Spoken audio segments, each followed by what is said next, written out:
بتغير، فمش ضروري ان انا رأيك ايه يا بطلب. ميان في موضوع ياسمين عز كده، ولما بتقول على الست لازم تعمل للراجل كذا لا تعليق. والله العظيم انا مش عايزه اساعد في ان هي تتشهر، فانا مش هتكلم عليها. اخر حاجه بس انت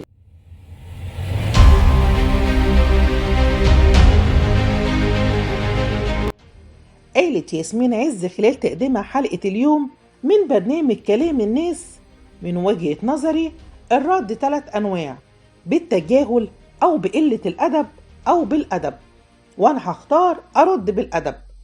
لما تكوني ممثلة مبتدئة في حياتك المهنية ولسه بيكتبوا اسمك بالقلم الرصاص، حاولي ما تخوضيش معارك مجانية وما تخلقيش لنفسك أعداء بدون داعي. مش ذنبي إن الصحفي ملقاش عندك تاريخ مهم أو حاجة مهمة يسألك عنها فسألك عني، وبدل ما تتكلمي عني كنت طلبتي بكل احترام أو تهذيب الناس تسألك عنك وعن شغلك. انت بنت ظريفة، حاولي تشتغلي على نفسك أكتر وتعملي أدوار مهمة وحلوة وتاريخ مهم يخلي الصحافة تسأل عنك انت. واحنا مش ملزمين نحب بعض، بس مجبرين نحترم بعض. احمدي ربنا ان وقعك فيا المرة دي، كان ممكن تقعي مع حد يستلمك ليل نهار.